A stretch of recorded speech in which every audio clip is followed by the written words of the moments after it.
बिस्मिल्लाह इन्नल हम्दुलिल्लाह नहमदुहु व नस्तईनुहु व नस्तगफिरुह व नऊज़ु बिल्लाहि मिन शुरूरि अनफुसिना व मिन सय्यिआति अमालिना मय यहदिल्लाहु फला मुदिल्ल लहु व मय युद्लिल फला हादिय लहु व अशहदु अल्ला इलाहा इल्लल्लाहु वहदहु ला शरीका लहु व अशहदु अन्ना मुहम्मदन अब्दुहु व रसूलुहु अम्मा बाद फइन्ना खैरल हदीस किताबुल्लाह व खैरल हदी हदी मुहम्मदिन सल्लल्लाहु अलैहि वसल्लम व शर्रुल उमूरि मुहदसातुहा व कुल्लु मुहदसातिन बिदअह वकुल्ला बिदअतिन दलाला वकुल्ला दालालातिन फिन्नार। আসসালামু আলাইকুম ওয়া রাহমাতুল্লাহি ওয়া বারাকাতুহু। আমরা গতদিন আসলে খুররম মুরাদ পাকিস্তানি অরিজিনের ইউকেতে থাকা স্কলার, ওনার একটা উদ্ধৃতি পড়তে গিয়ে আর পড়ি নাই। সাবহেডিংটা ছিল যেটা আমরা গতদিন পড়তেছিলাম, হাউ টু অ্যাপ্রোচ দ্য কোরআনের আন্ডার, মানে কিভাবে কোরআনের কাছে যাইতে হবে বা কোরআনকে অ্যাপ্রোচ করতে হবে, সেটার আন্ডারে সাবহেডিং। এটা উপলব্ধি করা যে কোরআন পাঠকের জন্য এবং তার উদ্দেশ্যে নাজিল হয়েছে, যিনি পড়তেছেন তার উদ্দেশ্যে নাজিল হয়েছে, এটা উপলব্ধি করাটা জরুরি। তো এখানে খুররম মুরাদের একটা উদ্ধৃতি আমরা স্টার্ট করতে মানে পড়তে গিয়েও পড়ি নাই, সেখান থেকে শুরু করব। উনি বলতেছেন, বাস্তবিকই আমি বিশ্বাস করি যে কোরআনে এমন একটিও অনুচ্ছেদ নেই যাতে আপনার জন্য একটি ব্যক্তিগত বাণী নেই। আপনার কেবল তা খুঁজে পাওয়ার মতো অন্তর্দৃষ্টি থাকতে হবে। আল্লাহর প্রতিটি সিফাত আপনাকে তার সাথে একটা উপযুক্ত সম্পর্ক গড়ে তুলতে বলে। মৃত্যুর পরে জীবনের প্রতিটি বর্ণনা আপনাকে তার জন্য প্রস্তুত হতে বলে, অথবা সেই পুরস্কারের আকাঙ্ক্ষা করতে বলে, অথবা তার খারাপ দিক থেকে সুরক্ষা চাইতে বলে। প্রতিটি সংলাপ আপনাকে তার সাথে সম্পৃক্ত করে এবং প্রতিটি চরিত্র হয় আপনার জন্য অনুসরণীয় একটি মডেল উপস্থাপন করে, অথবা কাকে অনুসরণ করা থেকে বিরত থাকবেন আপনাকে তা বলে দেয়। প্রতিটি বিধি নিষেধ, এমনকি তা যদি আপাত দৃষ্টিতে আপনার বর্তমান অবস্থার জন্য প্রযোজ্য নাও হয়, তবু তাতে আপনার জন্য শিক্ষণীয় কিছু রয়েছে। অত্যন্ত সাধারণ কোনো বক্তব্যের মাঝেও সবসময় আপনার জন্য একটা নির্দিষ্ট অর্থ রয়েছে। আবার অত্যন্ত নির্দিষ্ট কোনো বক্তব্য, কোনো ঘটনা বা অবস্থাও আপনাকে এমন কোনো সাধারণ অনুসিদ্ধান্ত দিতে পারে যা আপনার জীবনে প্রযোজ্য।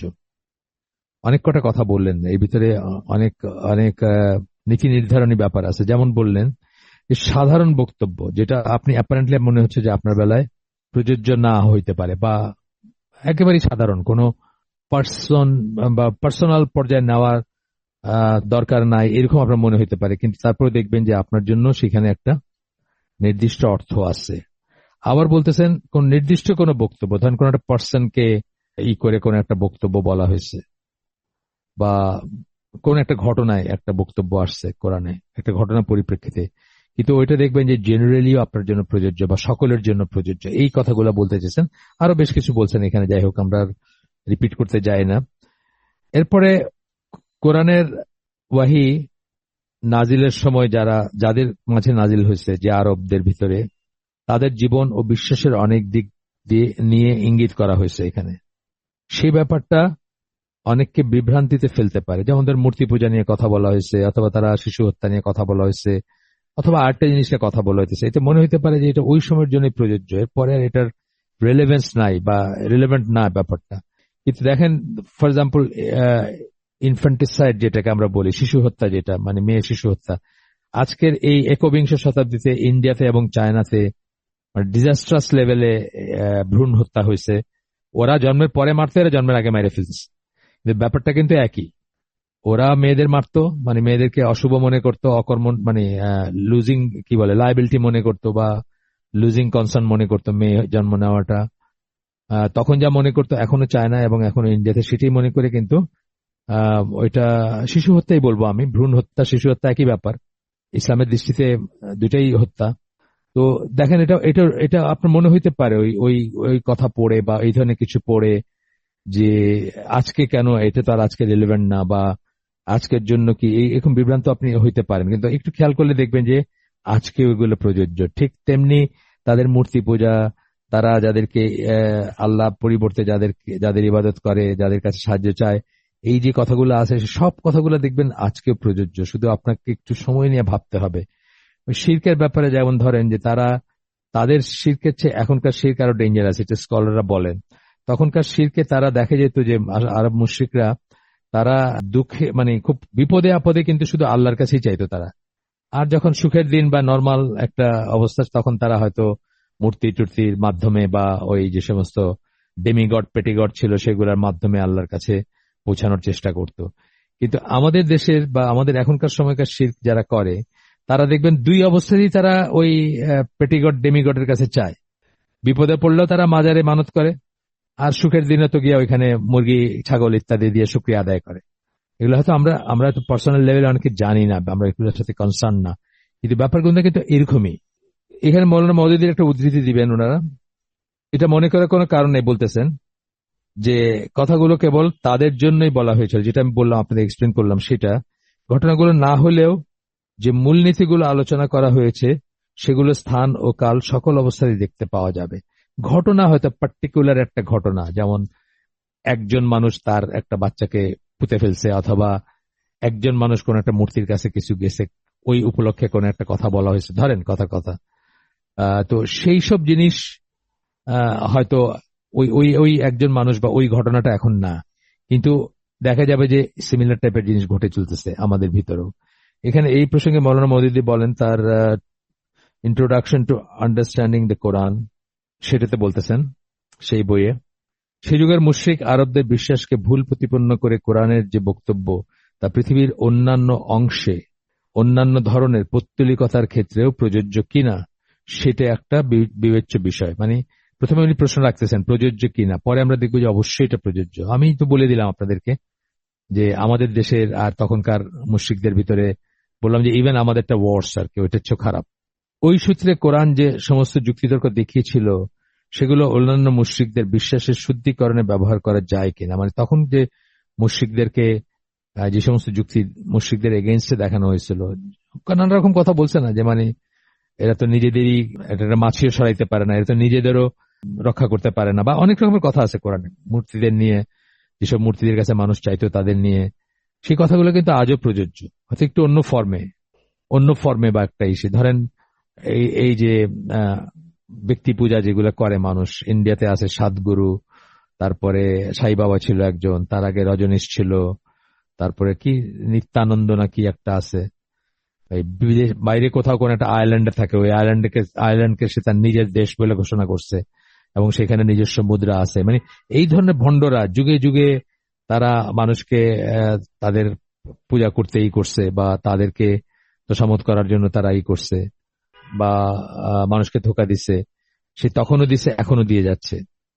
মানে তখনকার মুশরিকদের বা তখনকার যারা তাদেরকে তাদের সেই সমস্ত রাব্বি বিশপ বা প্রিস্ট যার যেটা ছিল, তারা যেভাবে ধোকা দিচ্ছে, আজও কিন্তু সেই নানা ফর্মে নানা রকম গুরু টুরু এটা সেটা পীরও আছে বাংলাদেশে। আমি শুধু সাতগুরু বললাম আর কি সব ওই হিন্দুদের কথা বললাম এমন না, মুসলমানদের তো অনেক পীর আছে, ঢাকা শহরে আছে। আপনি জানেন এই যে রাজারবাগী পীর, যারা এই পল্টন এলাকায় থাকেন তারা জানেন রাজারবাগ কি শরীফ জানি, তাদের কাছে গিয়ে দেখেন তারা কিভাবে তাদের ব্যক্তি মানে ঈশের পূজা করতেছে, তাদের সেই পীরের পূজা করতেছে।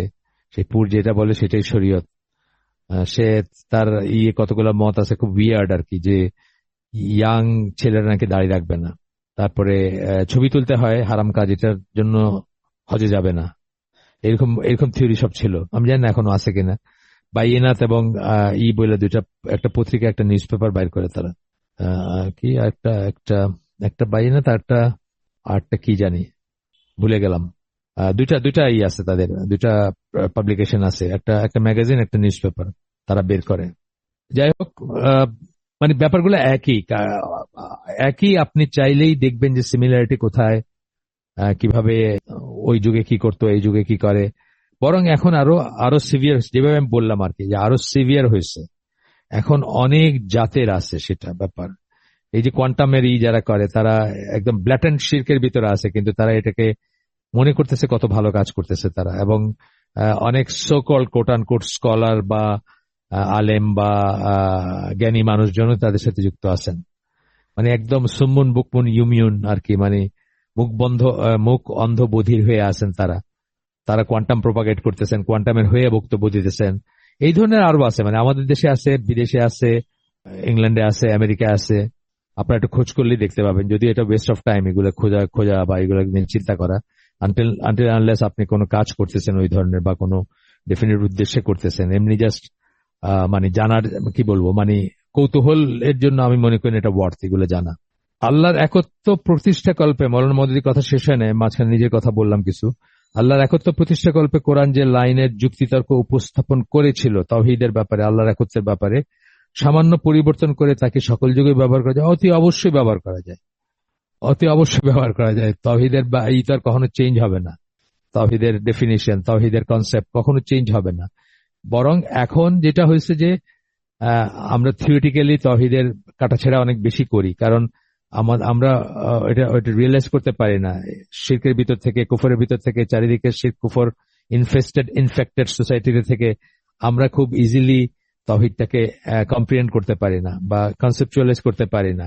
সাহাবীরা তাদের সামনে কোরআন নাজিল হয়েছে, তারা রাসূলকে দেখছেন এবং তারা কিন্তু এইসব আমাদের মতো তাওহীদ উলুহিয়া, রুবুবিয়া, আসমা ওয়াস সিফাত এরকম ভাগাভাগি করে বা এত থিওরি নিয়ে কপচায় তারা পড়াশোনা করেননি। তারা তাওহীদটা তারা এমনি বুঝছেন, মানে নবীর থেকে ফার্স্ট হ্যান্ড বুঝছেন। এখন বরং আমরা অনেক ফিতনার ভিতরে আছি, আমাদের তাওহীদ নিয়ে অনেক বেশি আরো বুঝটা পরিষ্কার করার দরকার আছে। তারপরে মৌলানা মওদুদী বলতেছেন উত্তরটা যদি হ্যাঁ হয়, অর্থাৎ উত্তরটা তো আসলে অ্যাফার্মেটিভ হবে, সেই জন্যই বলতেছেন যে উত্তরটা যদি হ্যাঁ হয় তাহলে আদতে তা এক নির্দিষ্ট জনগোষ্ঠী এবং এক নির্দিষ্ট সময়কালকে সম্বোধন করে অবতীর্ণ হলেও, যদিও অবতীর্ণ হয়েছে মক্কার আরবদের ভিতর এবং মুশরিকদের ভিতরে, আরাবিয়ান পেনিনসুলার মুশরিকদের ভিতরে, জাজিরাতুল আরব যেটাকে আমরা বলি, কিন্তু একটি বিশ্বজনীন শিক্ষাকে কেবল একটি জাতিগোষ্ঠী ও যুগের সাথে সংযুক্ত করে রাখা কোনো মানে হয় না। সংযুক্ত করবেন না, এটা তো কোরআনে আল্লাহ বলছেন। আল্লাহ কোরআনে একাধিক জায়গায় বলছেন, রাসূলকে ইভেন বলছেন যে উনি সমস্ত মানবকুলের জন্য মেসেঞ্জার বা রাসূল। এবং কোরআন ইয়া আইয়ুহান নাস বলে যেখানে সম্বোধন করতেছেন সেখানে সমস্ত মানবকুলকে সম্বোধন করছেন, সবার জন্য। এটা কোরআনই বলতেছে এবং আমরাও রিয়েলাইজ করব, আমরাও বুঝবো যে এটা সবার জন্য। এই যে জন্য আপনার অ্যাক্রস দ্য মানে ওশানস, কি বলবো, আটলান্টিকের পারে বা ইসের পারে, প্যাসিফিকের পারে, দেখবেন না কত মানুষ কোরআন পড়ে একবার পড়েই মনে করতেছে এটা তার জন্য এবং সে তখন ইসলাম গ্রহণ করতেছে। আপনি বড় বড় মানুষদের নাম বলছি না, যারা জেফ্রি লেঞ্জ, তারপরে গ্যারি মিলার, এনারা কিন্তু প্রাইমারিলি কোরআন পড়ে মুসলিম হয়েছেন। এনারা মুসলমানের ইনফ্লুয়েন্সে বা মুসলমানের দাওয়াতি কাজের জন্য হন নাই। ইউসুফ ইসলাম আরেকজন, উনিও কোরআন পড়ে হয়েছেন বেসিক্যালি। এমন কোন দর্শন, মৌলানা মওদুদীর শেষ লাইন ওনার উদ্ধৃতির, এমন কোন দর্শন, নীতিমালা ও মতবাদ নেই যা কেবল অদৃশ্য বিষয়াবলীকে ঘিরে প্রতিষ্ঠিত এবং অবস্থার পরিপ্রেক্ষিতে সেগুলোর উন্মেষ ঘটে, সেগুলোর সাথে সম্পূর্ণ সম্পর্কবিহীন। যে অবস্থার পরিপ্রেক্ষিতে সেগুলোর উন্মেষ ঘটে সেগুলোর সাথে সম্পূর্ণ সম্পর্কবিহীন। বলতেছেন যে দর্শন, নীতিমালা বা মতবাদ নাই যা কেবল অদৃশ্য বিষয়বস্তুকে ঘিরে প্রতিষ্ঠিত। মানে অদৃশ্য একটা কনসেপ্ট না, কোন একটা পরিপ্রেক্ষিত, যে কনটেক্সট যেটাকে বলি, সারাউন্ডিংস, প্রতিবেশ, সেটার সাথে সম্পর্কযুক্ত। এবং সেরকম জিনিসটা আপনি এখনো পাবেন যে সেই কথাগুলো আরেকটা টাইম এবং স্পেসে, আরেকটা ব্যাপারে, আরেকটা জায়গায় প্রযোজ্য। এখানে একটা ডিসক্লেমার দিয়ে রাখি যে আমরা কিন্তু এই বইটাতে বা ইনার লেখায়, জামাল যারা বোঝো ওনার লেখায় কিন্তু আমরা অলরেডি দেখছি উনি মোহাম্মদ কুতুব, উনি সৈয়দ কুতুব, তারপরে মৌলানা মওদুদী, ইমাম গাজ্জালী এনাদের করছেন, যদিও কশন দিচ্ছেন জায়গায় জায়গায়।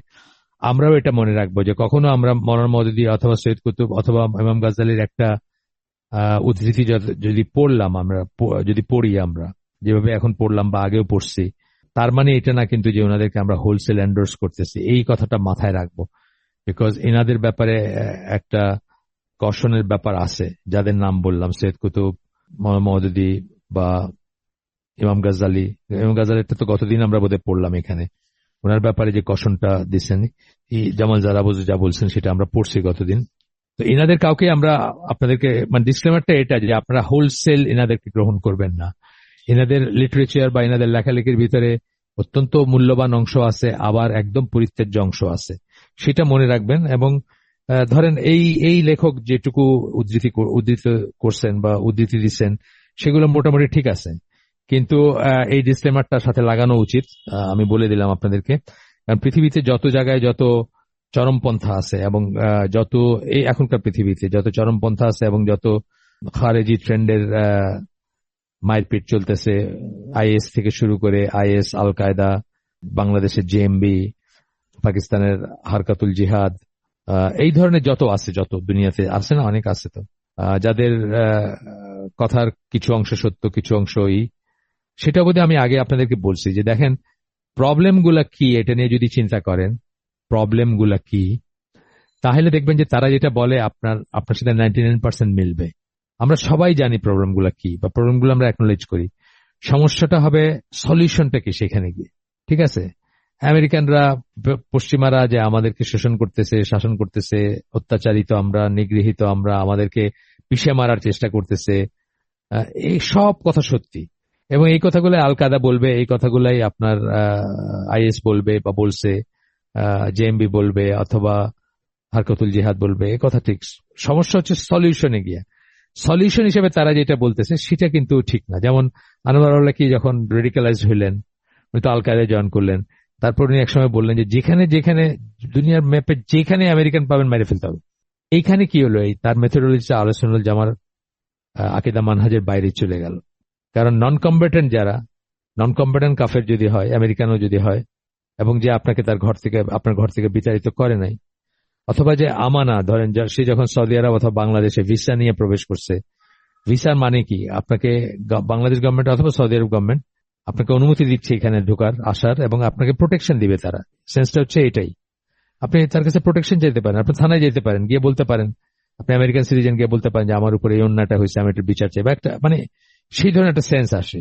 তাকে আপনি রাস্তায় পায়ে মেরে ফেলবেন, এটা কি কোনো হয়? এটা কোনো ব্যাপার হয় না, বা এটা কোনো ইসলাম সম্মত ব্যাপার না। এই করণীয় কিতে গিয়ে কিন্তু আমরা ডিফার করি ওদের সাথে। খারেজি ট্রেন্ডের যারা, অথবা যারা চরমপন্থী যাদেরকে আমরা বলি, তাদের সাথে কিন্তু আমাদের ডিফারেন্সটা হচ্ছে করণীয় কি, অ্যাকশনটা কি, সেখানে প্রবলেম কি, সেটা কিন্তু মোরলেস 90% বা 95% বা 99% হয়তো দেখবেন যে কোলিনিয়ার, আপনি যা মনে করেন তারাও সেটা মনে করে, বা সেগুলো সত্য। তারা যখন বলে যে আমেরিকানরা, ব্রিটিশরা, ইন জেনারেল কাফেররা মুসলমানদেরকে মার্জিনালাইজ করে, সবাই কমন শত্রু হচ্ছে আমরা, আমাদেরকে পৃথিবীর বুক থেকে নিশ্চিহ্ন করে দিতে চায়, আমাদের সম্পদগুলোকে প্লান্ডার করতেছে, সব ঠিক কথা।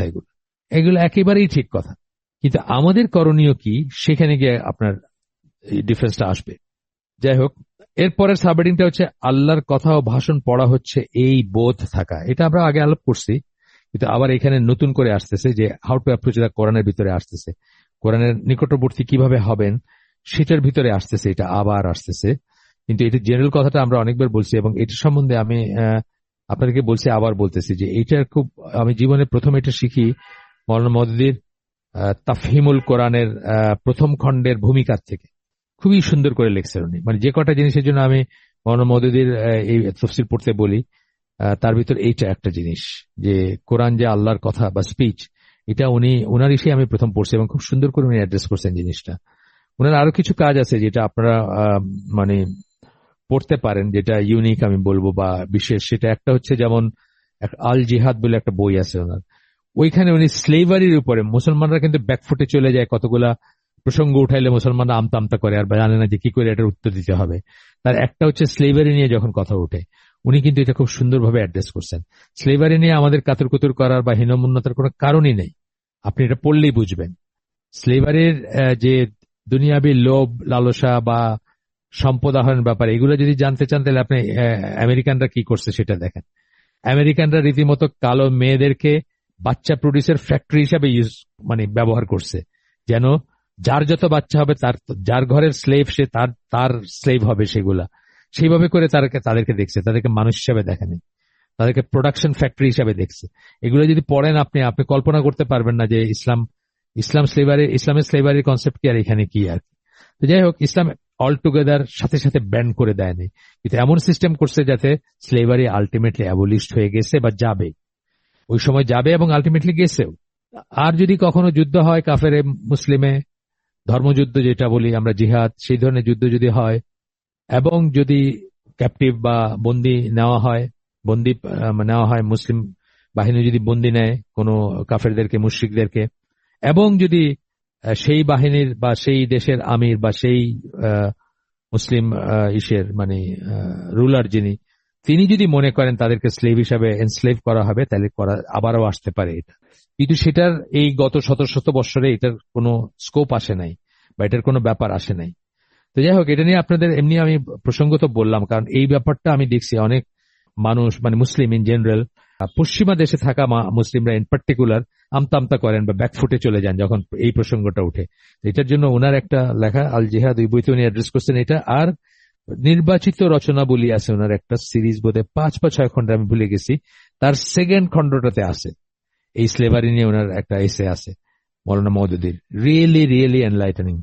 এটা আপনারা যদি কখনো পড়তে চান, কারো ইন্টারেস্ট থাকলে পড়বেন। ঠিক আছে, আল্লাহর কথা ভাষণ পড়া হচ্ছে, এই বোধ থাকার কথা বলতেছেন। এখানে সূরা আলে ইমরান 190-91 নম্বর আয়াত কোট করতেছেন। পয়লা, আকাশমণ্ডল ও পৃথিবীর সৃষ্টিতে দিবস ও রাত্রির পরিবর্তনে বোধ শক্তি সম্পন্ন লোকের জন্য নিদর্শনাবলী রয়েছে। এখানে উলিল আলবাব কথাটা ইউজ করছেন। এই বোধ বা বুদ্ধিমান, বোধ সম্পর্ক, উলিল আফসার, উলিল আলবাব, নানা রকম শব্দ ইউজ করছেন আল্লাহ। এখানে উলিল আলবাব শব্দটা ইউজ করছেন, বা টার্মটা, এই ফ্রেজটা ইউজ করছেন। তারপরে বলতেছেন যারা দাঁড়িয়ে বসে ও শুয়ে আল্লাহকে স্মরণ করে। দাঁড়িয়ে বসে শুয়ে, এটা একটা দলিল যে আপনি শুয়ে শুয়ে তেলাওয়াত করতে পারেন, বসে বসে করতে পারেন, দাঁড়ায় দাঁড়ায় করতে পারেন, হাঁটতে হাঁটতে করতে পারেন। এটা একটা দলিল তেলাওয়াত করার। বেস্ট হয়তো আদব হয়তো কিবলামুখী হয়ে সালাতের পোস্টারে বসে বা অজু করে, সেটা হলো বেস্ট। কিন্তু এগুলো সবই করা যাবে যেগুলা যারা দাঁড়িয়ে বসে ও শুয়ে আল্লাহকে স্মরণ করে এবং আকাশমণ্ডল ও পৃথিবীর সৃষ্টি সম্বন্ধে চিন্তা করে ও বলে, হে আমাদের প্রতিপালক, আপনি এসব নিরর্থক সৃষ্টি করেন নাই, আপনি পবিত্র, আপনি আমাদের আগুনের শাস্তি থেকে রক্ষা করুন। এই আয়াতগুলো আল্লাহর সৃষ্টির দিকে এবং এর চমৎকারিত্ব ও বিস্ময়ের দিকে তাকিয়ে দেখার কথা বলেন। আল্লাহ আর কি বলেন আপনাকে? আল্লাহ তার সৃষ্টির দিকে এবং চমৎকারিত্ব ও বিস্ময়ের দিকে তাকিয়ে দেখার কথা বলেন। আমরা আগে বলছি, আবারও বলতেছি, অনেক লেকচারে বা অনেক হালাকায় আমরা বলে থাকি যে প্রাইমারিলি কিন্তু আল্লাহ মানুষের ফ্যাকাল্টি অফ রিজনিং দিয়ে মানুষকে দাওয়াত দিচ্ছেন, প্রাইমারিলি। কিন্তু একবার যখন আপনি সারেন্ডার করলেন, একবার যখন আপনি কনভিন্সড হলেন যে আল্লাহ আছেন এবং সে আল্লাহর সিফাত সমূহ, গুণসমূহ জানলেন, এবং সে আল্লাহ সত্য ছাড়া আর কিছু বলেন না, এই ধরনের ব্যাপারে যখন আপনি একবার কনভিন্সড হন, তখন আপনি কি করবেন? তখন কিন্তু সব কথা কিন্তু, মানে কোরআনে যখন প্রবেশ করলেন, ইসলামে প্রবেশ করলেন, তখন হয়তো এমন জিনিস পাবেন যেটা আপনার আপনার আপনার মস্তিষ্কে কুলাবে না, বা আপনার মস্তিষ্কে ধারণ করতে পারেন না আপনি। তখন সেটাকে কি করতে হবে? সামিনা ওয়া আতানা বলতে হবে। সেরকম জিনিস আছে কোরআনে, নাই যে আমি সেটা বলতেছি না। প্রত্যেকটা জিনিস যে কোরআনের শুধু লজিক্যাল তা না, কিন্তু প্রাইমারিলি আল্লাহ কিন্তু লজিক দিয়ে, রিজনিং দিয়ে আপনাকে ডাকছেন। এই যেমন এই আয়াতগুলো, এগুলো রিজনিং দিয়ে ডাকা। কিন্তু আকাশমণ্ডল পৃথিবীর সৃষ্টি আপনি পড়ে দেখেন, অ্যাস্ট্রোফিজিক্স পড়েন একটু, যতটুকু আপনি ধাতস্থ করতে পারেন বা আপনার ঘিলুতে কোলায় যতটুকু সায়েন্স আপনি জানেন তার ভিত্তিতে পড়েন, বা জেনারেল মানুষের জন্য এগুলোর অনেক ডকুমেন্টারি আছে বা আছে, সেগুলোও পড়তে পারেন, শুনতে পারেন। তাইলে দেখবেন মানে আল্লাহ কিন্তু আপনাকে ওইভাবে ডাকতেছেন। আমরাও কিন্তু মানুষকে প্রাইমারি যখন একেবারে দেখি কেউ একজন নাস্তিক অথবা কিছুই না আসে, মানে ফ্রি থিঙ্কার, কিছুই মানে না, কিছুই জানে না, তখন তারে আমরা কি করি? তাকেও কিন্তু আমরা রিজন দিয়ে প্রথমে ডাকি না, তারপরে এক সময় আর রিজনটা, মানে যখন বুঝবেন যে আল্লাহর ডাইমেনশনটা কি, তখন আর রিজনের ব্যাপারটা থাকে না। তখন বুঝবেন যে আপনার রিজন আর আল্লাহর রিজন এক না, বা আপনার ডাইমেনশন আল্লাহর ডাইমেনশন এক না। সবকিছু আপনি বুঝবেন, এমন কোনো কথা নেই। তো নিশ্চিতভাবে এই থেকে যে কোনো মানুষের সচেতন হওয়ার কথা, যে মানে সচেতন ভাবে চিন্তা করবে যে এই সৃষ্টিকে কোনো কারণ ছাড়াই এমনি এমনি তৈরি করা হয়। এর পেছনে ডিজাইন আছে, রিজন আছে, অবজেক্টিভ আছে, প্ল্যান আছে। স্পষ্টত এই বিশাল সৃষ্টির পিছনে কোনো উদ্দেশ্য, কারণ অবশ্যই রয়েছে। সৃষ্টির দিকে তাকিয়ে একজন বুদ্ধিসম্পন্ন ব্যক্তি যদি ওই উপলব্ধি লাভ করেন, তাহলে কোরআনের দিকে চেয়ে যদি তিনি উপলব্ধি করেন যে তার স্বয়ং আল্লাহর কথা ও বক্তৃতা, তাহলে তার কেমন লাগার কথা? তার মানে অভিভূত হবেন তিনি আসলে। এই জিনিসটা আমি বলছি যে একসময় আমি কোরআন যে সত্যি, ইসলাম যে সত্যি, আল্লাহর কোরআনের কথাগুলো যে সত্যি, সেগুলোর জন্য বাইরে লজিক খুঁজতাম বা খুঁজছি, বা চেষ্টা করছি লজিক দেখানোর বা এই করার। তারপরে একটা সময় আসে, আমার নিজের কথা বলতেছি, অন্যকে কনভিন্স করার কথা বলতেছি না, আমার নিজের সার্বক্ষণিকভাবে মনে রাখা যে এটা আল্লাহর বাণী। তারপর একটা সময় আসছে আমি জাস্ট কোরআন পড়লেই বুঝি যে এটা আল্লাহর বাণী। যখনই আমার এই ব্যাপারটার মানে অ্যাবসলিউটলি ধারণ করার দরকার হয় যে কোরআনের প্রত্যেকটা জিনিস আল্লাহর কাছ থেকে আসছে, এই বোধটা যখন আনার দরকার হয়, কখনো আমি কোরআনের কাছে যাই। কোরআন পড়লে আমি বুঝি যে এটা আল্লাহ ছাড়ার কারোর কাছ থেকে না, সেটা আপনাদেরও হবে, আপনারও হবে। মানে কারো যদি না হয়ে থাকে অলরেডি, কারো দরকারই হবে না, কিন্তু যাদের যাদের একটু অনুসন্ধিৎসু সরি অনুসন্ধিৎসু মন, যাদের ইনকুইজিটিভ যেটাকে আমরা বলি, তাদের হয়তো অনেক সময় নিজেকে কনভিন্স করার দরকার হবে, বা প্রতিনিয়ত নিজেকে ওই অবস্থানে রাখার দরকার হবে যে it must be the truth. তো সেটা আপনি জাস্ট কোরআনের কাছে গেলেই, মানে এমন একটা পর্যায়ে যাবেন, আপনি যদি লেগে থাকেন বা এই যেভাবে বলতেছি সেইভাবে যদি অ্যাপ্রোচ করেন, বা এইভাবে যদি কোরআন পড়ে থাকেন, বুঝে থাকেন, জেনে থাকেন, তাহলে দেখবেন যে একটা সময় আপনি এটা করেন। আপনি কোরআনের কাছে গেলে আপনি রিয়েলাইজ করবেন যে এটা আল্লাহর কাছ থেকে আসছে। আপনার আর বাইরের কোনো যুক্তি প্রমাণের দরকার হবে না। ঠিক আছে, এটা মানে আমার নিজের এক্সপিরিয়েন্স আপনাদেরকে বললাম, আমার লাইফের এক্সপিরিয়েন্স বা আমার নিজের এক্সপিরিয়েন্স। তো যাই হোক, এরপরে আমরা একটু আগাই, এবং আপনি অভিভূত হবেন তখন যখন আপনি রিয়েলাইজ করবেন যে এটা স্বয়ং আল্লাহর কথা বা আল্লাহর বাণী। একজন মানুষ তার জীবদ্দশায় তার কাছ থেকে সৃষ্টিকর্তার কথা ও ভাষণের চেয়ে অধিকতর গুরুত্বপূর্ণ অথবা প্রিয় কিসের সাক্ষাৎ লাভ করতে পারে? মানে আল্লাহর ব্যাপারে আল্লাহকে আমরা কম্প্রিহেন্ড করতে পারবো না, পুরাপুরি বুঝে গেছি, জেনে গেছি, এই জায়গাটায় আমরা যাব না। এবং এটা অনেক কথা আছে, এগুলো আপনারা যে পড়াশোনা করেন দেখবেন। ট্রান্সেন্ডেন্স একটা কথা বলি আমরা। ট্রান্সেন্ডেন্স মানে দূরের বা আমাদের ঊর্ধ্বে বা আমাদের চেয়ে বাইরের। আর ইমিনেন্স বলে একটা কথা আছে, মানে আমাদের একদম নিকটের। তো আল্লাহকে একেবারে বাইরের ভাবা যেমন সঠিক না, যদিও এই সিস্টেমের বাইরে আল্লাহ, এই সিস্টেমের বাইরে থেকে ওয়াহি আসে, আল্লাহর নির্দেশ আসে, আল্লাহর নিয়ন্ত্রণ আসে 7 আসমানের উপরে, ট্রান্সেন্ডেন্স যেটাকে আমরা বলি। অ্যাট দ্য সেম টাইম ইমিনেন্সটাও ফিল করতে হবে যে আল্লাহ নিকটে মানে বাই হিজ নলেজ আমাদের জুগুলার ভেইনের চেয়েও কাছে আল্লাহ, কোরআনের আয়াতে আসছে। এই এই ব্যাপারগুলো মিলায় আর কি, মানে এই জন্য মানে আমাদের জন্য কম্প্রেন্ড করাটা ডিফিকাল্ট হয়ে যায়। এবং আল্লাহ আমরা যেন এক পেশে কোনো চিন্তা না করি, সেই জন্য কিন্তু আমাদেরকে বারবার সাবধান করছেন, অথবা বারবার এটা আমার কথা না, বড় বড় স্কলার যারা কোরআন নিয়ে গবেষণা করেন তাদের কথা, যে এই যে first person, second person, third পার্সনের শিফটিং, এইটাও একটা কারণ যে আমরা যেন আল্লাহকে মানুষের মতো চিন্তা না করি, বা আমাদের সাথে যে কোনো একজন মানুষ কথা বলতেছে সেইভাবে যেন আল্লাহ কথা বলতেছেন, এটা আল্লাহর বাণী ঠিক আছে বা আল্লাহর কথা ঠিক আছে, কিন্তু সেইভাবে যেন আমরা জিনিসটাকে না নেই। এই জন্য এইগুলা বারবার চেঞ্জ হয়েছে। মানে একই ইসে দেখবেন, যেমন সূরা ফাতিহা দেখবেন যে শুরু হইলো কি, মানে থার্ড পার্সন দিয়ে, আলহামদুলিল্লাহি রাব্বিল আলামিন। তারপরে কি ইয়াকা না'বুদু ওয়া ইয়াকা নাস্তাইন, সেকেন্ড পার্সন হয়ে গেল। এই যে চেঞ্জ অফ পার্সন, এটা কিন্তু এই জন্য যে তাকে যেন আমরা মানুষের মতো করে না দেখি, তাকে যেন দূরের না ভাবি, এবং তাকে যেন একেবারে বন্ধু দোস্ত না ভাবি আর কি। এটা নিয়ে খুব সুন্দর একটা লেখা আছে যে আল্লাহ বা ঈশ্বর বা ডাইটি যাই বলেন, যে যেটা মানে, যে যে ধর্মে যেটা মানে, সবখানে একটা জিনিস খুব প্রবলেমেটিক, উনি কি আমাদের খুব কাছের নাকি উনি কি আমাদের অনেক দূরের। তো ওই ভদ্রলোক খেয়াল করছেন যে ইসলাম এটা সলভ করে দিছে, যে যেমন কাছের তেমন দূরের। 99 নেমস মানে রাফলি যেগুলো বলা হয় সেগুলোকে 3 ভাগে ভাগ করছেন কেউ কেউ করে, এই যে ট্রান্সেন্ডেন্স, ইমিনেন্স, এবং কতগুলোকে বলছেন যে এগুলা নিউট্রাল। তো যাই হোক, এগুলো নিয়ে অনেক কথা আছে। তো আমি এটা বার্নাবি রজারসন বলে একজন কাফির, উনি বেসিক্যালি ব্রিটিশ, তার একটা বই আছে আল্লাহ রাসূলের সিরা, সেখানে কিন্তু উনি লাস্টে এটার একটা চ্যাপ্টার ডেডিকেট করছেন এই 99 নেমস অফ আল্লাহ অথবা বিউটিফুল নেমস অফ আল্লাহ, এই ইস্যুর উপরে, যে ইসলাম এই প্রবলেমটা সলভ করে দিছে আর। তো যাই হোক, যেটা আবার ফিরে আসি যে এটা কমপ্লেন করতে পারবো না আমরা আল্লাহ, কিন্তু তারপরেও আল্লাহর সিফাতগুলা বা এই নিয়ে যখন আমরা যদি কনভিন্সড হই, আমরা যখন পড়বো, আমরা যখন বুঝবো, তখন যে আল্লাহর ভাষণ বা কথা আপনি শুনতেছেন, এই জিনিসটা আপনাকে অভিভূত করবে। আসলে তার কথা আপনি সরাসরি শুনতেছেন বা তার কথা সরাসরি আপনার জন্য, এই জিনিসটা। কিন্তু এই উপলব্ধি যদি না থাকে, আপনার নাও থাকতে পারে, কারো সবাই নাও থাকতে পারে, অনেকেরই থাকে না, অনেকেরই থাকবে না।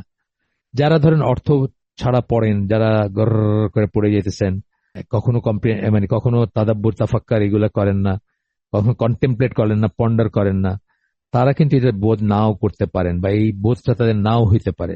তবে কোনো ব্যক্তির এমনকি কোরআন পড়ার কোনো তাড়নাই না থাকতে পারে, এই বোধটা যদি না থাকে, তাহলে কোনো অ্যাট্রাকশন থাকবে না কোরআন পড়ার প্রতি।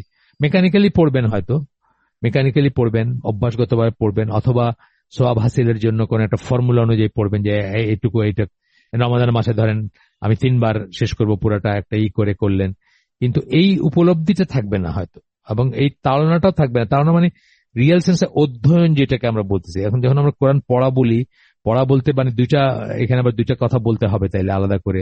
একটা হচ্ছে রিসাইট বা শুধুমাত্র পড়া, তেলাওয়াত করা, আরেকটা হচ্ছে অধ্যয়ন করা। অধ্যয়ন কথাটা যখন বলতেছি তখন কিন্তু আমরা বোঝাচ্ছি যে আপনি অর্থ নিয়ে চিন্তা করবেন, জীবনে সেটা ধারণ করার কথা চিন্তা করবেন, জীবনে কিভাবে বাস্তবায়িত করা যায় সেটা চিন্তা করবেন, ইত্যাদি ইত্যাদি। এরপরে বলতেছেন আর যদি সে পড়েও, আর কি যাদের কথা বললাম যে তারপরে পড়ে না, মানুষ খতম দিতে পড়ে, মানুষ রমজান মাসে স্পেশালি তেলাওয়াতের দিকে খুব মনোযোগ দেয়, তাকে সেই অনুযায়ী কাজ করানোর মতো চালিকা শক্তি নাও থাকতে পারে। আপনি পড়বেন কিন্তু আপনার সেই অনুযায়ী কাজ করার মতো কোনো চালিকা শক্তি থাকবে না আপনার ভিতরে। বিশেষ করে যদি আপনার চারিপাশ মানে আপনার পরিবেশ প্রতিবেশ সেটা যদি এমন হয় যেখানে কোরআনের প্রয়োগ নাই। আমাদের দেশে তাই ব্যাপারটা, আমাদের দেশে ইন পার্টিকুলার অথবা গোটা মুসলিম জাহানে কিন্তু এখন সেরকম অবস্থাতে প্রায়োগিক ব্যাপারগুলো নাই। আপনি যে তাকায় দেখেন, একটা মুসলিম শহরের দিকে তাকায় দেখেন। আমি পরশুদিন আমার একটা প্রোগ্রাম ছিল, মঙ্গলবারে, পরশুদিন, আসুন্না ফাউন্ডেশন আহমদুল্লাহ সাহেবের যে জায়গাটা, ওইখানে ওনারা একটা বিশেষ প্রোগ্রামের জন্য ডাকছিলেন।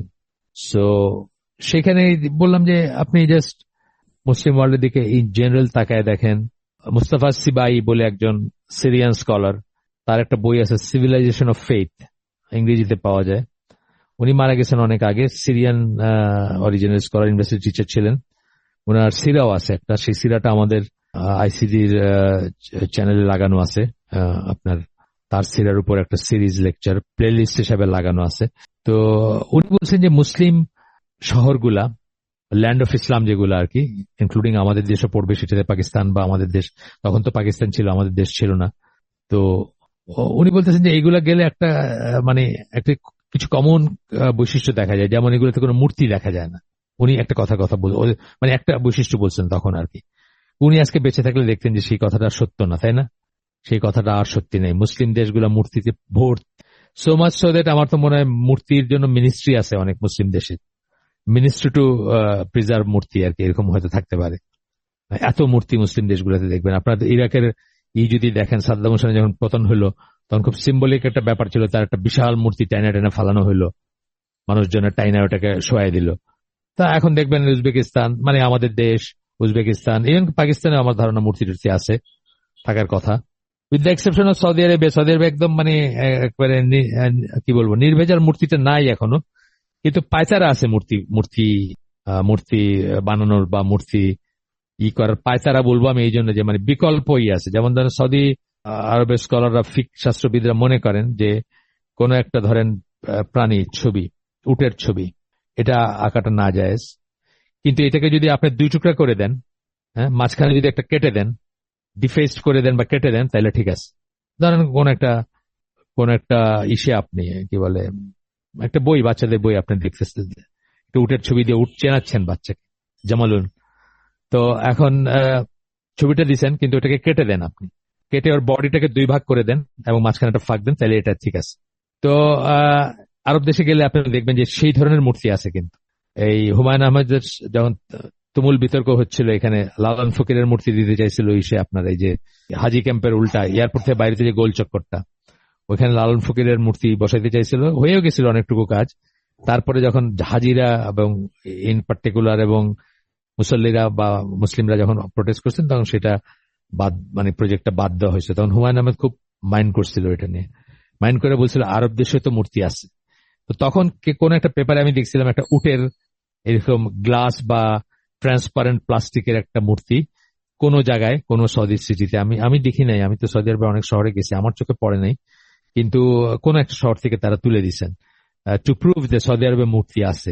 তো তখন দেখলাম যে ওটা 3টা ভাগে বিভক্ত, মানে 3টা কাটা টুকরা আলাদা আলাদা। তো এটাকে তারা মনে করেন, মানে তারা মনে করেন যে এটা সেই মূর্তি না, বা এটা জায়েজ, বা এটা করা যেতে পারে, বা এটা কোন একটা শিক্ষণীয় ব্যাপারে এটাই করা যেতে পারে। যদিও ওইটা তো আর শিক্ষণীয় নয়, সৌদি আরবে যেটা তুলে দিচ্ছেন ওটা তো একটা শো পিস আসলে।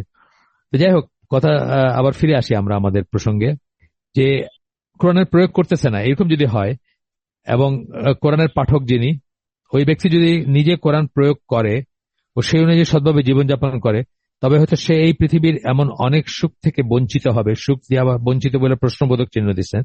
সত্যি কথা তো, আপনার চারিদিকে এভরি আদার পার্সন গান গাইতেছে, গান শুনতেছে, সিনেমা দেখতেছে, নাটক দেখতেছে, সিরিয়াল দেখতেছে, বইমেলায় যাইতেছে, রবীন্দ্রসঙ্গীত উৎসবে যাইতেছে, লালন গীতির উৎসবে যাইতেছে, আপনি ঘরে বসে আছেন। আপনার মনে হইতেই পারে যে সবকিছু না কেন, বা why life is so difficult for me, এটা মনে হইতেই পারে। এই কথাটাই বলতেছেন। হবে যা তার চারিপাশে যারা রয়েছে তারা উপভোগ করছে বলে মনে হয় এই জন্য বলতেছেন যে অ্যাকচুয়ালি তো উপভোগ করা না, অ্যাকচুয়ালি উপভোগ করা না, কিন্তু অ্যাপারেন্টলি মনে হবে কারো যে তারা বোধহয় খুব এনজয় করতেছে সেটা। উনি আবার এক্সপ্লেন করছেন, আমরা মনে হয় এই জন্য বলেছি যে কাফেররা ও দুষ্টজনেরা পৃথিবীর এই জীবনে যা কিছু নিয়ে মেতে থাকে তা থেকে কখনোই যে প্রশান্তি লাভ করা সম্ভব নয়, তা তাদের সামাজিক অবস্থা এবং স্বীকারোক্তি থেকে স্পষ্টতই অনুভব করা যায়। আপনারা দেখবেন যে যারা এইসবে মেতে আছে, এই যে ব্রিটনি স্পিয়ার আমি দেখছি হাউমাউ করে কাঁদতেছে, হাউমাউ করে কাঁদতেছে, out of depression, out of এখন না, আগের কথা বলতেছি। তারপরে তো তার বোধহয় ছিল, তার বোধহয় যে কাস্টোডিও দিছিল তাকে, সে যেন অ্যাবিউজ করতে না পারে, ড্রাগ বা এইসব জিনিস, আত্মহত্যার চেষ্টা যেন না করতে পারে, এইসব আমি ভুলে গেছি এখন, এটা অনেক বছর আগের কথা। তো এদের যে কি লাইফ, এটা যদি আপনারা একটু একটু ভিতর, এই যে প্রিন্স বলে একটা ছিল, হিজরা মার্কা দেখতে, কিন্তু খুব পপুলার ছিল, 55 বছর বয়সে মারা গেছে, 55 বছর বয়সে মারা গেছে, ওই ড্রাগ ওভারডোজ থেকে মরে পড়েছিল। কি অবস্থা এদের, আপনি যদি তাদের ইনসাইটটা পড়তেন বা জানতেন আর কি। এই জন্য যদি একজন মানুষ এটা রিয়েলাইজ করে নিজেকে ধন্য মনে না করে যে সে তার সৃষ্টিকর্তার কথা শুনতেছে, বাণী শুনতেছে, তাকে অ্যাড্রেস করা হচ্ছে, তাকে তার জন্য নাজিল করা, এইভাবে যদি অভিভূত না হয়, তাহলে তার অনেক সময় মনে হতে পারে যে আমি একা কোরআন ফলো করার চেষ্টা করে মানে আমি ডিপ্রাইভড, আমি বঞ্চিত হচ্ছি অনেক কিছু যেগুলো অন্যরা উপভোগ করতেছে। এই জিনিসটা আসতে পারে, কারো মনে আসতে পারে। এই প্রসঙ্গে ইসরার আহমেদ বলছেন, ইসরার আহমেদের কথাও বলছি, ইনিও একজন মানে বাই হিজ ওন রাইট একজন স্কলার। উনি ঢাকায় আসছিলেন একবার, আগেও তো আসছেন আমি জানি না, 2005-এর পর একবার ঢাকায় আসছেন, আমি গেছিলাম, বিয়ামে একটা অনুষ্ঠান করছিলেন। তো উনি আগে জামাতে ইসলামের ছিলেন, পরে সেখান থেকে বাইরে হয়ে গেছেন। যতদূর আমি বুঝছিলাম যে হিজবুত তাহরির যে দলটা তার সাথে বোধহয় অ্যালাইন্ড বেশ, যেমন ইমরান নাজার হোসেন সেটার সাথে অ্যালাইন্ড, উনিও বোধহয় একটু অ্যালাইন্ড। তো ওনার ব্যাপারেও কশন প্রযোজ্য, বাট ওনার অনেক বড় বড় কাজ আছে, কিন্তু অ্যাট দ্য সেম টাইম অনেক বড় বড় কাজ আছে, সেগুলো আপনারা উইথ কশন বা উইথ মানে সাবধানতা ভরে বা সাবধানতা সমেত পড়তে পারেন বা শুনতে পারেন। একটার কথা আমি আপনাদের এখানে বলছি, সূরা রহমানের প্রথম 4টা আয়াতের একটা তফসির আছে, বিউটিফুল একটা লেকচার আমি শুনছি, খুবই সুন্দর, মানে অনেক জিনিস আমি শিখছি ওখান থেকে। কিন্তু অ্যাট দ্য সেম টাইম কশনের দরকার আছে বা ডিসক্লেমারের দরকার আছে। তো ওনার একটা আমরা পড়বো এখন, ওনার একটা উদ্ধৃতি পড়বো। ওনার বই হচ্ছে the book and the believer, ওই বইয়ের 6-7 পৃষ্ঠা থেকে উদ্ধৃতি করতেছেন, এখানে উদ্ধৃতি দিচ্ছেন। আসুন আমরা কোরআনের উপর এখন আমাদের বিশ্বাসের অবস্থাটা পরীক্ষা করে দেখি। আমরা ঘোষণা করি যে কোরআন হচ্ছে এক ঐশী বাণী, আর বাস্তবিকই সর্বশক্তিমানের কাছে আমাদের কৃতজ্ঞ থাকা উচিত যে তিনি আমাদের তাদের অন্তর্ভুক্ত করেছেন যারা তার কিতাব সম্পর্কে এই বিশ্বাস পোষণ করে। আমি অনেক সময় বলি যে একদম প্রাইমারিলি কিছুই যদি আমাদের জীবনে না থাকে, তাহলে সবচেয়ে বড় কৃতজ্ঞ থাকার একটা রিজন হচ্ছে আল্লাহর কাছে যে আল্লাহ আমাদেরকে মুসলিম ঘরে জন্ম দিয়েছেন।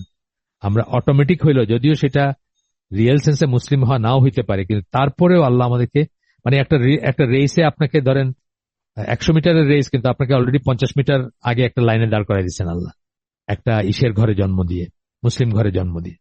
তো এইটার জন্য শুকরিয়া আদায় করা উচিত আমরা, কারণ এটার জন্য এখানেও আল্লাহ আনজাস্ট না, রুহের জগতে বা রুহগুলাকে আল্লাহ যখন সৃষ্টি করছেন, তারপরে তাদের যে টেন্ডেন্সি, তাদেরকে যে স্বাধীনতা দিচ্ছে, তারা যে আল্লাহর কাছে ওয়াদা করছেন, সেটাকে তারা কিভাবে করতেছেন বা করবেন, সেটা তো আল্লাহ তার ডিভাইন উইজডমে জানেন। সেই অনুযায়ী কিন্তু এটা একটা সুবিধা আপনাকে দিচ্ছেন আল্লাহ, সহজ করে দিচ্ছেন আপনার দিনদার হওয়াটা। একটা নরওয়েতে বা সুইডেনে বা সুইজারল্যান্ডে জন্ম হওয়া মানুষের জন্য এটা অপেক্ষাকৃত কঠিন, আপনার জন্য সহজ। তো এই কথাটা বলতেছি আর কি, এই জন্য কৃতজ্ঞ থাকা উচিত আমাদের। কিন্তু আমাদের বেশিরভাগই, আবার ইসরায়েল আহমদের কথায় যাচ্ছি, কিন্তু আমাদের বেশিরভাগই ভিতরে ভিতরে নিশ্চিত নই যে এটা আল্লাহর কথা। আসলে কিন্তু তাই, এটা কিন্তু একটা ঠিক কথা যে আমি পার্সোনালি কাউকে জিজ্ঞেস করি না, জিজ্ঞেস করলে কি উত্তর বাইরে আসে এটা তাকে এম্বারেস করা হবে বা আমারও ভয় লাগে শুনতে। যেমন পরশুদিন যে গেছিলাম, এখানে সবাই মোরলেস হুজুর ছিলেন, হুজুর, কওমি মাদ্রাসার হুজুর, ভালো তারা, সবাই ভালো, এখলাস সম্পন্ন। আমার বক্তব্যটা ছিল ইসলামী ওয়ার্ল্ড ভিউ নিয়ে। আমি আপনাদের সাথে কোনো একদিন করবো, দেখি এটা, এই বইটা শেষ হোক তাহলে নিলে করবো। এটা সময় লাগবে, এটা ধরেন 2 ঘন্টার মতো ছিল প্রোগ্রামটা। ইসলামী ওয়ার্ল্ড ভিউ নিয়ে ছিল, আমারটা লেখা আছে 2005 সালের, সেটার উপর বেস করে একটা ছিল। এরা কওমি মাদ্রাসার হুজুর, কওমি মাদ্রাসা থেকে শিক্ষিত ইয়াং ম্যানই ম্যাক্সিমাম, কোথাও টিচার তারা, অথবা কোনো মাদ্রাসার টিচার, অথবা কোনো মসজিদের ইমাম, বা মাদ্রাসার টিচারই ম্যাক্সিমাম আমার মনে হয়েছে কথা বলে।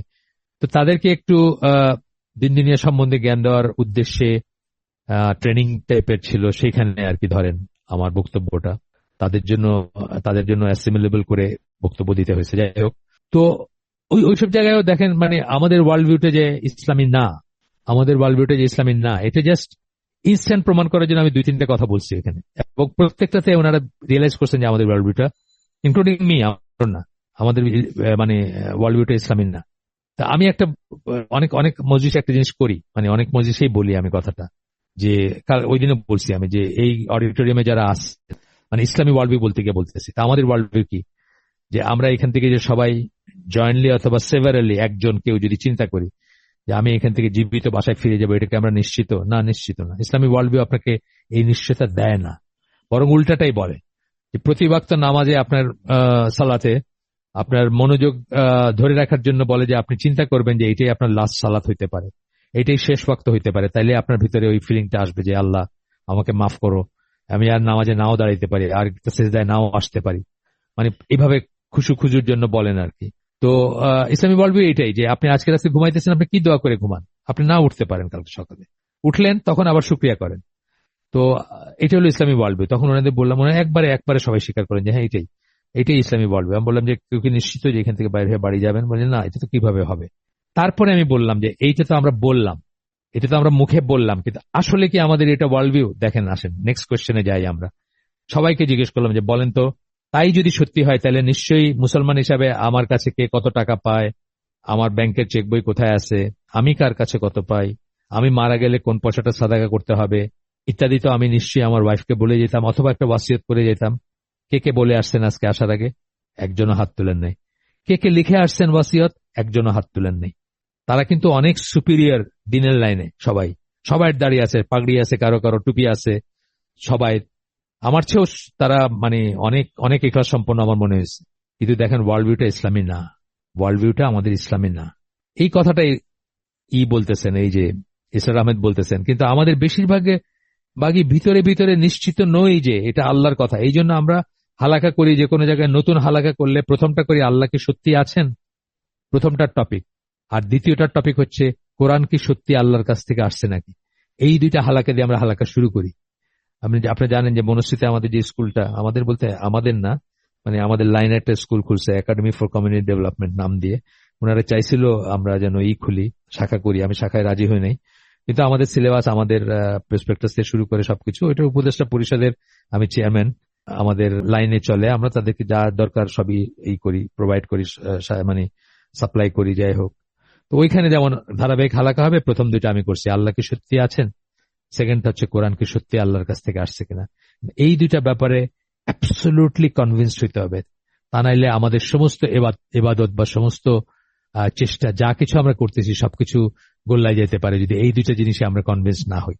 এটা ইসলাম আহমদ বলতেছেন যে কিন্তু আমাদের বেশিরভাগই ভিতরে ভিতরে নিশ্চিত নই যে এটা আল্লাহর কথা, আকাশমণ্ডলীয় পৃথিবীর সৃষ্টিকর্তার কাছ থেকে নেমে আসা ওয়াহি, এটা আমরা কনভিন্স না। কনভিন্স হইলে how could be just sweep it below the carpet, মানে ইট না হোক, ইটস মানে যেগুলো লেজিসলেশন অথবা ইটস ডুজ অ্যান্ড ডু নটস কে আমরা উই কুড নট হ্যাভ মানে সুইপড ইট বিলো দ্য কার্পেট, তাই না? ওই সমস্ত মানে কোরআনকে বা কোরআনের বিধিনিষেধকে আমরা পাশ কাটাই যেতে পারতাম না। আমরা প্রত্যেকটা কথা সিরিয়াসলি নিতাম, প্রত্যেকটা কথা শিরোধার্য মনে করতাম। একটা জিনিস যদি না করতে পারতাম সেটার জন্য আমাদের ভিতরটা মানে অশান্তি থাকতো, আমরা স্বস্তি পাইতাম না। কিন্তু আমরা তো কত সুন্দর ভালো আছি, কমপ্লেসেন্ট আছি, কত ভালো আছি না আমরা? আমরা তো আসলে খুব ভালো আছি, খুব শান্তিতে আছি আমরা। আমি আপনাদেরকে বলছি বোধহয় আগেও, আবারও বলি যে আমি তো 94-এ আমি আমার ওয়াইফ হজ করছি। তারপরে আমি বুঝলাম, হজ করতে গিয়ে আমি বুঝছি যে আমি আসলে কিছুই জানি না। তখন থেকে আমি এবং আমার ওয়াইফ দুজনেই সিরিয়াস পড়াশোনা শুরু করছি। ভালোই চলতেছিল সব আমার। 98 সালে আমি একটা বই পড়লাম, সেটা পড়ার পরে ওই সময় থেকে নিয়ে আজ পর্যন্ত আমি আর সুখী হইতে পারিনি। কারণ ওই বইতে আমি বুঝলাম যে আমার পরিবেশ প্রতিবেশে আমরা যা কিছু করে থাকি তার অলমোস্ট সবকিছুই রং, এবং সবকিছুই বেসড অন কুফর বা কাফের ওয়ার্ল্ড ভিউ। বইটার নাম ছিল দাজ্জাল দ্য অ্যান্টিক্রাইস্ট। আপনাদেরকে আগে বলছি আমি বইটার নাম, যারা পুরানো তারা জানেন, আগে বলছি। এই বইটা জীবনে একবার হইলেও সবাই পড়বেন। কঠিন বইটা, একটু কঠিন, নানা কারণে কঠিন। একটা কারণ হচ্ছে পুরা বইটা একটা কোনো চ্যাপ্টার নাই, এক গোতে লেখা পুরা বইটা। এই বইতে আহমদ থমসন, ওনার নাম, কনভার্টেড মুসলিম, উনি বলছেন যে 4টা জিনিস শুধু আলাপ করছেন। আমাদের legal system, education system, financial system এবং মেডিকেল সিস্টেম, 4টা সিস্টেমের কথা বলছেন। যে এই 4টা সিস্টেম পিওর এন্ড পিওর কুফরের উপর বেসড। ফর দ্য কাফির অথবা ফর দ্য কুফার, অফ দ্য কুফার, বাই দ্য কুফার। কুফারের ওয়ার্ল্ড ভিউ যেটা, সেটার উপর বেসড। বিকজ আমরা আল্লাহ অথবা কোরআনে অথবা দুইটাতেই সেভাবে বিশ্বাস করি না যেমন বিশ্বাস করা উচিত। শুনতে ভালো লাগুক অথবা খারাপ লাগুক, আপনাদের হয়তো কষ্ট লাগবে কারো কারো, কিন্তু ব্যাপারটা তাই। তা নাহলে how could we be complacent, আর পরিতৃপ্ত থাইকা আমরা কত সুন্দর আমাদের জীবনযাপন সুখে শান্তিতে কালাতিপাত করিতেছি আমরা, এটা করতে পারতাম না। মানে একটা কাফের দেশে থেকে আমরা কিভাবে শান্তিতে থাকতে পারি বলেন তো? অথবা একটা কাফের এনভায়রনমেন্টে থেকে বা কুফরির এনভায়রনমেন্টে থেকে, এই যে বললাম 4টা সিস্টেম, যেটা 4টা সিস্টেম বললাম, আমার দেশও তাই।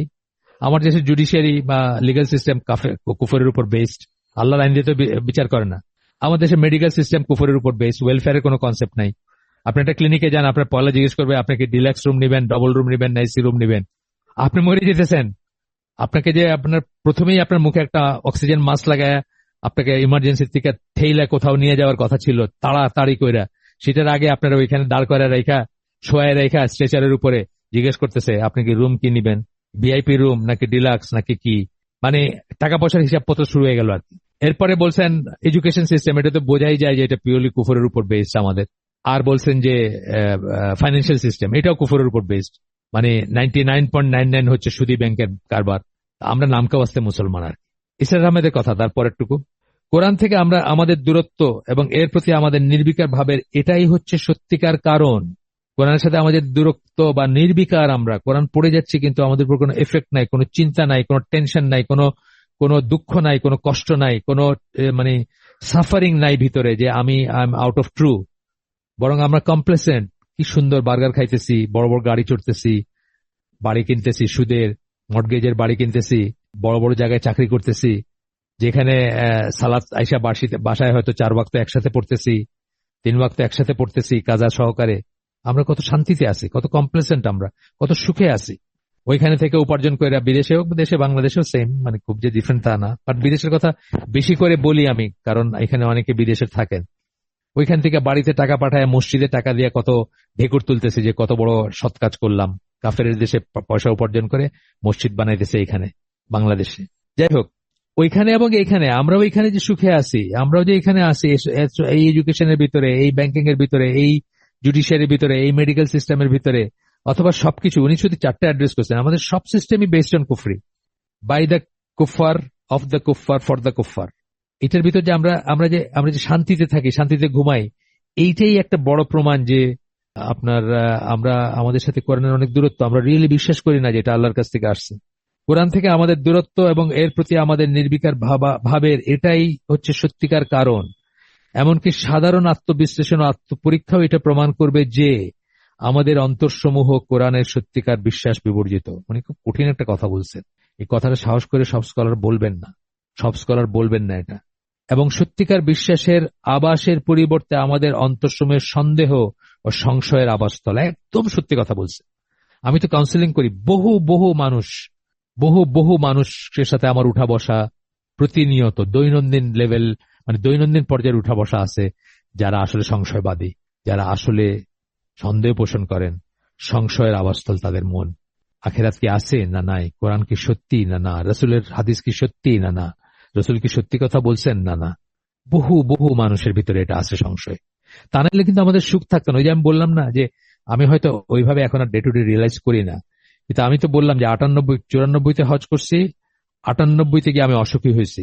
এই 4 বছর আমি খুব সুখী ছিলাম। আমার বউ পর্দা করে, আমিও নামাজ পড়ি, দাড়ি রাখছি, আমার ছেলে মেয়েগুলো আল্লাহর পথে বড় হওয়ার চেষ্টা করতেছি, বড় করার চেষ্টা করতেছি, তারাও নামাজ পড়ে বা তারাও আল্লাহ মানে, তারাও একটা মানে একটা রোড ম্যাপ আছে তাদের, যে আল্লাহর মতো করে বড় হবে, এই ধরনের চিন্তা ভাবনা করছি আমি। কমপ্লেসেন্স যেটাকে বলবো, কমপ্লেসেন্ট ছিলাম আমি, পরিতৃপ্ত ছিলাম আমি। কিন্তু 98 সালে এই বইটা পড়ার পরে আজ পর্যন্ত আমি আর সুখী হই নাই। আপনারা পড়লে, সাহস থাকলে পড়েন, পড়লে দেখবেন আপনাদেরও সুখ চলে যাবে, আপনারাও আর পরিতৃপ্ত থাকতে পারবেন না, মনে হবে যে আমরা কিসের ভিতরে আছি।